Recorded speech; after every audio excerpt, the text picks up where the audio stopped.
नमस्कार। इस समय हम मौजूद हैं शहर के राव तुलाराम चौक पर। आप देख रहे हैं वीर हरियाणा न्यूज़। मैं मुकेश शर्मा।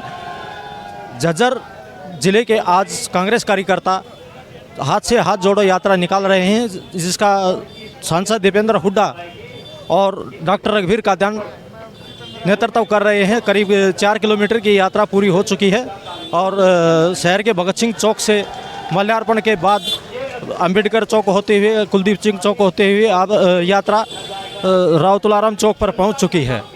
अब यहां पर कांग्रेस कार्यकर्ताओं को नेता लोग संबोधित कर रहे हैं।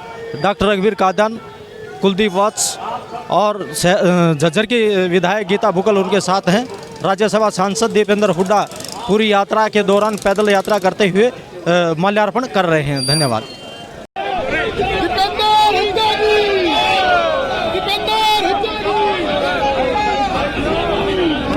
साथ दोगे क्या?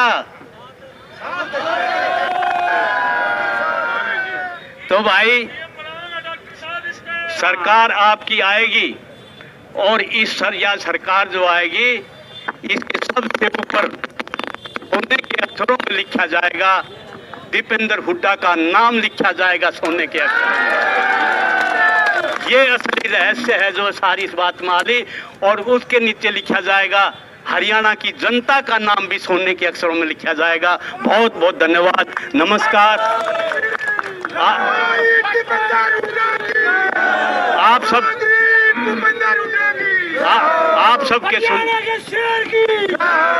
सबके सुंदर भविष्य की मंगल कामना करते हुए जय हिंद, राम राम साहब। अब मैं निवेदन करूंगा, जो एक विजनरी फोर्स है, एक ताकत है, कोई पद नहीं। ये बात राहुल जी तक गई कि एक नौजवान साथी सुबह उठता है, रात के 3 बजे तक जो है ना, वो लगातार 36 बरादरी के युवा आज अगर किसी के साथ हैं तो हरियाणा का युवा दीपेंद्र हुड्डा के साथ। एक तालियां बजा स्वागत करो भाई, नारा लगाओ।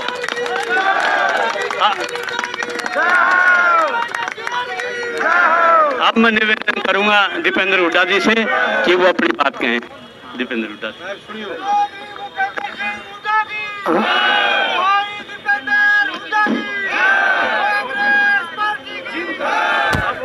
अभी 1-2 नारों के साथ सबसे पहले मैं कहूँगा, अमर शहीद राव तुलाराम। आपको कहना अमर रहे। अमर शहीद राव तुलाराम, अमर शहीद राव तुलाराम। हमारे बीच में हमारे और आपके प्रेरणा स्रोत, हरियाणा में की राजनीति में संघर्ष के प्रतीक, और जिनका हमेशा हर पल पे मुझे आशीर्वाद और मार्गदर्शन मेरे जीवन में मिला है, हमारे बहुत ही आदरणीय डॉक्टर रघुवीर सिंह कादियान जी। हमारी बहन, आपकी लोकप्रिय विधायक, आपके हर सुख दुख में तो शामिल रहती है और बड़ी काबिलियत से आपकी आवाज़ हरियाणा की विधानसभा में रखने का काम करती हैं। हमारी बहन गीता भुक्कल जी, हमारे नौजवान संघर्षशील और संघर्ष के एक साथी, जो शुरुआत से कंधे से कंधा मिलाकर इन्होंने हर संघर्ष में हमारा साथ देने का काम किया है। हमारे भाई कुलदीप वत्स जी, पीसीसी के हमारे डेलीगेट्स, राव उदयभान जी पीसीसी के डेलीगेट, सुभाष गुजर जी पीसीसी के डेलीगेट, राजेश जून जी पीसीसी के डेलीगेट, नरेश हसनपुर जी, श्रीनिवास गुप्ता जी, सभी हमारे युवा के झज्जर जिला के प्रधान हमारे भाई कुलबीर जी, एनएसयूआई के यादव सभा के प्रधान वीरेंद्र दरोगा जी, एनएसयूआई के प्रदेश के अध्यक्ष। बड़े खुशी की बात है कि कई दिनों से प्रदेश अध्यक्ष का, एनएसयूआई का कौन प्रदेश अध्यक्ष बनेगा हरियाणा का। बड़े खुशी की बात है कि आपके लोकसभा क्षेत्र कोसली से इस बार प्रदेश एनएसयूआई के हमारे अध्यक्ष भाई अविनाश यादव जी, वो भी आज आपके बीच में मौजूद है। उनका भी हम अध्यक्ष बनने के बाद झज्जर में पहुंचे हैं, पहली बार बहुत स्वागत करते हैं। और बहुत से साथी, सभी पिता तुल्य बुजुर्ग, नौजवान साथी, मातृशक्ति, मैं आप सबका सबसे पहले आप सबको जन्माष्टमी की बहुत बहुत शुभकामनाएं देता हूं। जन्माष्टमी आपके लिए बहुत शुभ हो। हाथी घोड़ा पालकी जय कन्हैया। जन्माष्टमी आपके लिए शुभ हो, हमारे हरियाणा के लिए शुभ हो, हमारे भारतवर्ष के लिए शुभ हो, ऐसी शुभकामनाएं। आज इतनी लंबी पद यात्रा, जो भारत जोड़ो यात्रा के 1 साल पहली बरसी के पहले वर्षगांठ रूप में आप सबने, हमने और आपने इस यात्रा में शामिल जो हम हुए, इतनी बड़ी संख्या में, और आप भगत सिंह जी के माल्यार्पण से लेकर और शहीद राव तुलाराम जी के इस प्रतिमा के माल्यार्पण तक आप साथ चले। ये प्रतीक इस बात का है कि आप सबके मन में वही भाव है जो हरियाणा के कोने कोने में जिस भाव की गूंज आ रही है कि बीजेपी जेजेपी सरकार जा रही है और हुड्डा साहब के नेतृत्व में कांग्रेस पार्टी की सरकार, और हरियाणा में परिवर्तन निश्चित है। क्योंकि ये खट्टर सरकार, बीजेपी जेजेपी सरकार, खट्टर दुष्यंत सरकार, एक ऐसी सरकार आई। आज प्रदेश जो हरियाणा देश में विकास का प्रतीक था, प्रति व्यक्ति आय, प्रति व्यक्ति निवेश, रोजगार सृजन, खिलाड़ियों के सम्मान में, किसानों के हकों के फैसले में, गरीब कल्याणकारी योजनाओं में, विकास दर में देश में नंबर 1 पे आता था। आज वो हरियाणा बेरोजगारी में देश में नंबर 1 पे पहुंच गया, महंगाई में देश में नंबर 1 पे पहुंच गया, भ्रष्टाचार में देश में नाम इस हरियाणा का हो गया, विश्वासघात की राजनीति में हरियाणा का नाम देश में आने लग गया। और हरियाणा की जनता को भूल गए, हरियाणा के शासक हरियाणा की जनता को भूल गए और अहंकार और घमंड में 9.5 साल विकास की पटरी से उतार दिया। जिसका प्रतीक ये झज्जर है, जिसका प्रतीक पूरा हरियाणा है। जो अपनी सरकार थी 10 साल, तो हमें संतुष्टि है कि देश के विकास के मानचित्र पे हरियाणा आया था और देश के विकास के मानचित्र पे नाम झज्जर का भी पहुंचा था कि नहीं पहुंचा था, मैं आपसे पूछना था। अब 9.5 साल लोगों ने इनका देख लिया, बहुत नुकसान हो गया, हम आगे की जगह पीछे चले गए। अपनी अगली पीढ़ी के अच्छे भविष्य के लिए हरियाणा को विकास के उसी रास्ते तेज रफ्तार से आगे बढ़े, विश्व स्तरीय विकास पूरे देश के अंदर एक उदाहरण हरियाणा का दिया जा सके। जिस सोच के साथ जब आपकी सरकार थी, कहीं पे एमईटी की स्थापना की जा रही थी, तो कहीं पे थर्मल के कारखाने आ रहे थे, कहीं पे एम्स के अस्पताल बन रहे थे, तो भादुगढ़ में मेट्रो आ रही थी, कहीं रेल की लाइन से झज्जर जुड़ रहा था, तो नेशनल हाईवेज जुड़े जा रहे थे। सवाल है कि 9.5 साल में एक भी कोई नई परियोजना, वो झज्जर आगे जाने के बजाय पीछे चला गया, वो हरियाणा आगे जाने के बजाय पीछे चला गया। बदलाव के लिए कोशिश कर रहे हैं। इस परिवर्तन की लड़ाई में आपको और हमको एक बहुत बड़ी जिम्मेदारी है, हरियाणा के भविष्य को बचाने की, हरियाणा के नौजवान के भविष्य को बचाने की, किसान, गरीब, मजदूर, व्यापारी, कर्मचारी, हरियाणा को अच्छे उज्जवल भविष्य की तरफ लेके जाने की। इस जिम्मेदारी के निर्वहन के लिए पूरा प्रदेश आज आपकी तरफ देख रहा है। प्रदेश के कोने कोने में मुझे जाने का अवसर मिला है। अभी आपने देखा होगा हिसार के अंदर लाखों के जनसमूह ने कहा कि इस परिवर्तन में हम आपके साथ हैं। भिवानी वालों ने कहा, हरियाणा के कोने कोने में से सभी लोग आपकी तरफ आंखें लगाए देख रहे हैं।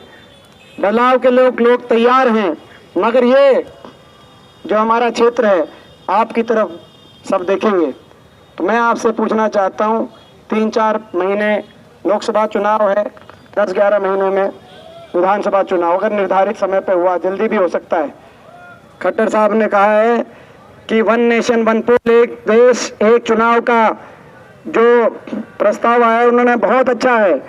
उन्होंने कहा कि ये प्रधानमंत्री जी अच्छा प्रस्ताव लेके आए हैं और ये इससे लोगों का बहुत भला होगा, बहुत बजट बचेगा। हम कहना चाहते हो तो पता चलेगा कि ये प्रस्ताव लागू होगा कि नहीं होगा। संसद में के सत्र में क्या लेके आते हैं उसका तो संसद के सत्र में ही पता चलेगा। लेकिन मैं ये कहना चाहता हूँ मुख्यमंत्री जी से, जो आपने कहा है कि ये प्रस्ताव अच्छा है और ये होना चाहिए, देश के हित में है, मैं भी आपसे कहना चाहता हूँ, आपकी बात प्रदेश के हित में है। आप अपनी बात पे रहना। आप लोकसभा के साथ ही हरियाणा का विधानसभा चुनाव कराने का काम करना मत करना। आप अपनी बात पे रहना। आप अपनी बात पे रहना। 4 महीने के बाद जब लोकसभा का चुनाव आए, अगर एक देश एक चुनाव का ये कानून लागू हो या ना हो, अगर आपने कहा कि देश हित में है तो आपको चुनाव साथ कराने चाहिए। हम चुनौती देते हैं कि आप साथ चुनाव कराओ। आज झज्जर की इस भूमि से, इस वीर भूमि से हम चुनौती देते हैं। तो खैर, चुनाव का बिगुल बज चुका है।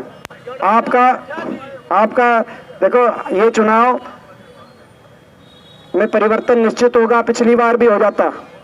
हरियाणा में मात्र कुछ 3900 वोट अगर कांग्रेस की ज्यादा आती, 3900 वोट, 75 पार का नारा था, लेकिन 3900 वोट का फर्क था। 3900 वोट अगर ज्यादा आती कांग्रेस की तो हमारी 36 सीट आती। सबसे बड़ा दल कांग्रेस होता, बीजेपी 35 पे रुक जाती। लेकिन इस बार प्रचंड बहुमत के साथ होगा। पहले तो भाई इस परिवर्तन की इस लड़ाई में, संघर्ष में आप सबकी जिम्मेदारी ज्यादा है। पूरा हरियाणा आपकी तरफ देख रहा है। आप उस जिम्मेदारी में आप पीछे तो नहीं रहोगे, मैं आपसे पूछना चाहता हूं। और दूसरा, उस चुनाव से पहले परिवर्तन का तो मैंने मान लिया, हरियाणा में तो कोई रोक नहीं सकता, मगर उससे पहले एक चुनाव लोकसभा का भी आएगा। पिछली बार भी आप लोगों ने बहुत प्रयत्न किया, सभी कार्यकर्ताओं ने, आपका पूरा आशीर्वाद था। सत्ता बल, साम दाम दंड भेद का प्रयोग किया गया। 2 सरकारों को झोंक दिया गया।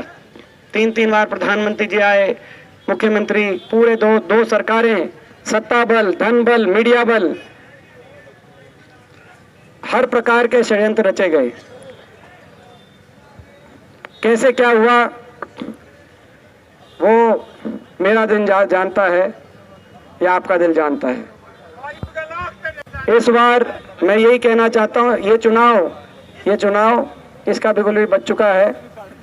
अकेला मैं ये चुनाव नहीं लड़ सकता। आपको और हमको मिलके अपने मैं बात कहूँगा, मैं उसमें ज़्यादा कुछ नहीं। आप मेरे को जानते हो बचपन से लेकर तक। मेरे जीवन का एक एक दिन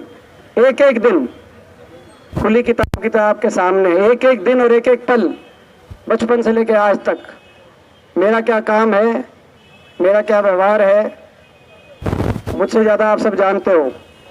मैं तो यही कहना चाहता हूँ कि भाई ये अकेला मैं चुनाव नहीं, इनके पास बहुत कुछ है।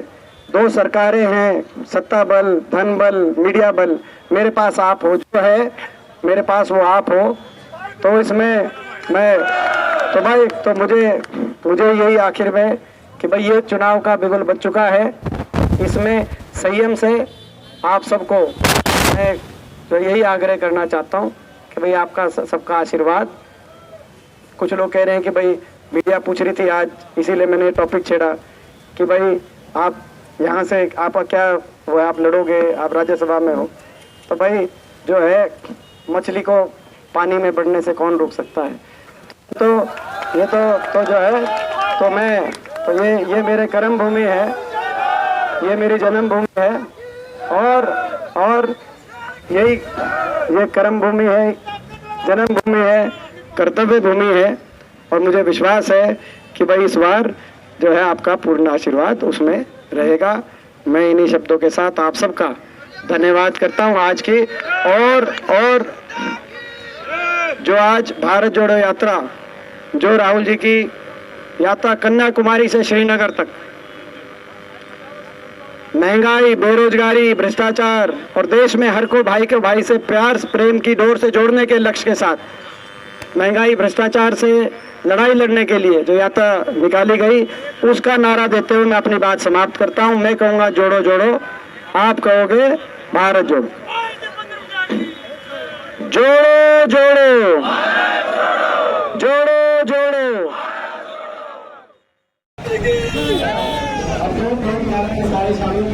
जय भीम, जय भीम। जय जवान, जय किसान, जय किसान, जय जवान, जय संविधान, जय भीम, जय भीम।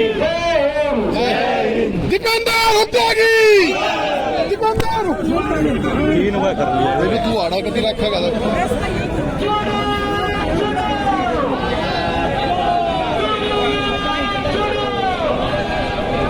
दुकानदार होते लगी जिला दफ्तर पीछे एक बार अभी